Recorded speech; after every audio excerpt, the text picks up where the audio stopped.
Jai Mother. Charanam Sharanam Ramambige, Charanam Sharanam Trayambage. I know not why today my life is all austere and a feeling of tremulous joy is passing through my heart. Gitanjali. The same evening, I went to Mambalam. A number of devotees were having meditation in the inner room. A few minutes later, I was told that I could go to Mother. I prostrated before her. She asked me to sit near her and questioned me in detail about the meditation I was practicing.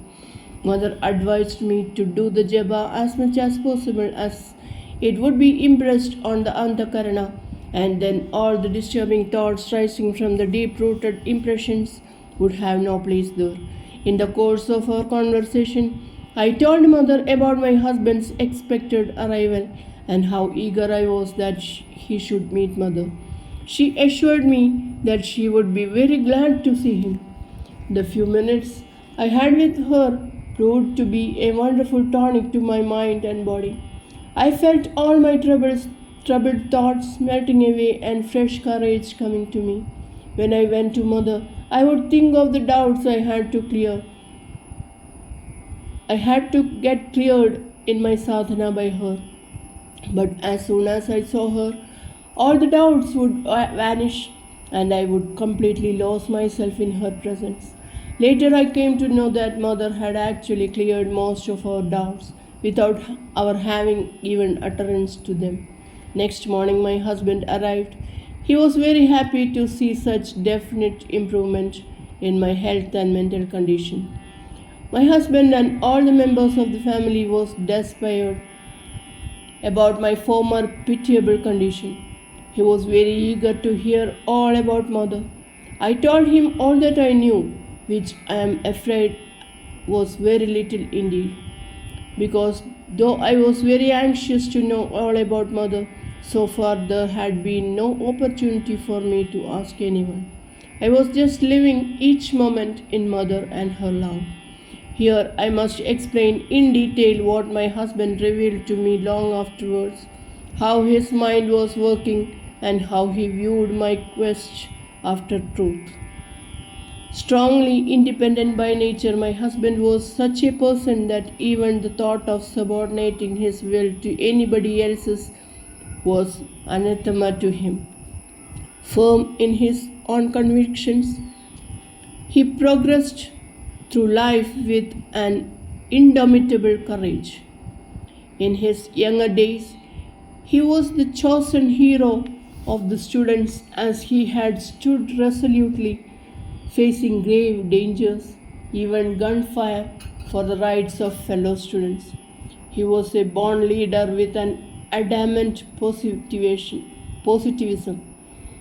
one who would neither brook nor bend to the dominance of another, but within the exterior of a vigorous self-will, he had a generous heart and abiding faith in God. All this was in spite of the rationalistic influence of his education in England. I eagerly desired to take my husband for Mother's darshan. He was willing to offer his gratitude to Mother, but he had no desire to submit or to surrender to a guru. His self-will was implacable in this matter, and he zealously guarded his free will and intellectual rationalism. He had his own Mother Shakti, Devi, his chosen ideal, to pray to commune with, and to protect him. He realized that my utter faith in Mother had helped me considerably, and that he should not undermine my faith in any way. So it was with a troubled heart that he accompanied me to see Mother. But he prayed to the Devi he had worshipped for all these years to guide him along the right path. We reached Mambalam and soon both of us were taken to Mother's room. The picture of Mother as I saw her that day still remains vividly in my mind. Dressed in a simple white sari, Mother was sitting up in bed. She was still far from normal health, but there was no suggestion of illness on that face.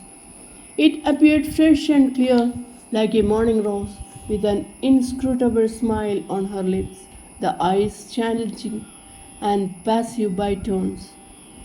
One felt that the eyes read through one like an open book. It was not an easy task to meet the direct look of those eyes, even though the lips smiled encouragingly. Calm and majestic, her whole attitude conveying limitless power. That is how Mother appeared to us that day. Mother asked us to be seated and smilingly asked my husband how he found me. He gratefully told her how happy he was to note the wonderful improvement in me.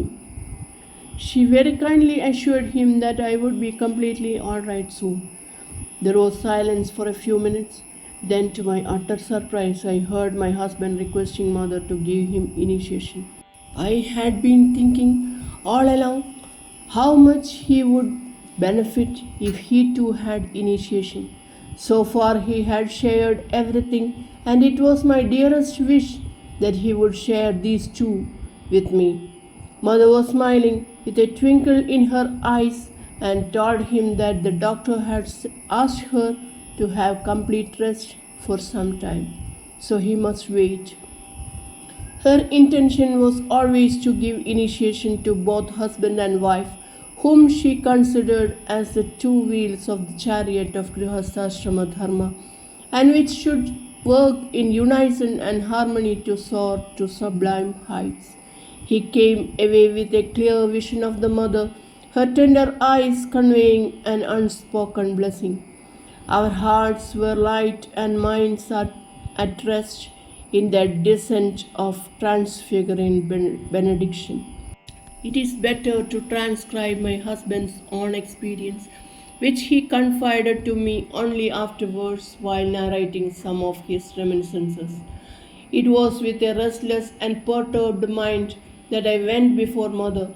It was my bounden duty to offer my gratitude for the remarkable cure the Mother had worked in you. I had absolutely no faith in the so-called gurus, as I knew that perfected souls were a rarity, and that in the end, people were often disillusioned. I did not want to be bound to any dogma or discipline which appeared meaningless to rational thinking. I was fully content with my chosen ideal Devi, and I was adamant that I would never pay allegiance to another being. With prayers to my own chosen deity to keep me safe in her protection from all aligned forces, I paid my respects to the Mother. I was seeing and considering her only as an holy personage. How foolish, deluded, and vainglorious I must have been. My heart was full with gratitude as I expressed my happiness at the wonder worked in you. Soon after, she gently turned towards me with a piercing glance of impregnable power and a half smile of overwhelming compassion, or was it recognition, which I really cannot describe. To my dismay, I found that I could hardly meet the glance of that compelling power. Again and again, that glance of an imperious avowal of divine assurance fell on me. I wondered at myself because I could not meet the austere brooding power of those eyes. I was puzzled by this astounding experience. My egocentric personality received a rude shock at my inability and confusion to meet that powerful gaze. Drawing up my full courage, which had never failed me so far, I faced Mother the third time to meet the challenging force of those eyes. All this had happened in a few seconds. A power like the dart of lightning entered my being. I forgot myself and my surroundings. I woke up as if from a dream and gazed at the Mother's serene face. A smile broke into delighted laughter, avowing her all-seeing, all-conquering might to make the soul captive forever. The granite walls of my pride and implacable egoism crumbled. Somewhere from the depth of my being, an intuition arose by itself that my chosen ideal, the Maha Devi, whom I had worshipped all these years, was before me in this radiant human form. I knew with an inner certainty that this was no hypnotic spell. A fountain of devotion arose and the bliss overpowered me. In a second, I got transformed into a helpless child before its mother. From the depths of my being, there arose the supplicatory cry, Mother. Without any volition on my part, I heard myself addressing the mother, Mother, when will you grant me Upadesh? Everything became unaccountable. There was a metamorphosis in me. From that moment, I felt an intimate eternal bond with the mother. Hearing my simple and spontaneous request, the mother smiled with a hidden meaning, perhaps over my previous egoism and blindness. Even as we returned home, my mind stood still in deep silence. I had never experienced anything like this all in my life. I could hear nothing but the rich cadence of that immortal voice, echoing the triumphant call of the love divine. I could see nothing but the luminous figure of Divine Mother. It was impossible for me to speak to anybody. My mind and senses were all drawn inward in quiescence of peace, utterly oblivious of the outside world. I could not partake of the food placed before me. I was still merged in an inward state of beatitude, which was inexplicable at that moment. This strange inner peace continued. I was resting on my bed when, without any warning, my whole body trembled and thrilled with ecstatic bliss. There appeared before me a luminous figure. I saw the effulgent face of Mother Rama Devi, smiling and with her hands raised in blessing. The clear vision gradually faded, but my individuality remained merged in that effulgence, and it was a long time before I came to realize my surroundings. The intuitive awareness I had that she is the great Mother Lalitambika was strengthened. From that moment, in my prayers and recitations of Saptashadi and Sahasranama, the manifested Mother became completely identified as Parashakti. The bird of time has flown on its wings. Today, as a result of more mature perception, I can understand with greater clarity the immensity of that first meeting, the recognition and acceptance by the mother of the destined one, who was to dedicate his whole life to the mother and her mission. How thrilling it is to think that in a scintillating lightning glance the veil was removed and he came face to face with reality. A few days passed. Every day we went to Mambalam, and with the darshan of Mother alone, I was making wonderful progress. We learned more and more of Mother's divinity. The daily evening trip to Mambalam began to be a source of great joy to us. Mother was slowly getting better.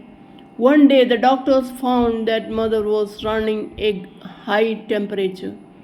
Soon after, Mother entered into deep samadhi. When she came down to the relative plane, the doctor found the temperature absolutely normal. There were many instances like this. In these exalted transcendental bhavas, She transcends all human limitations and gives us glimpses of her divinity. When these Ishvara Bhavas came upon Mother, neither the restrictions of the doctors nor her bodily ailments could keep her in bed. She came out full of energy, her face radiant, and we were left wondering how she could all of a sudden so transform herself. Charanam Sharanam Ramambige, Charanam Sharanam Trayambage. Jai Mother.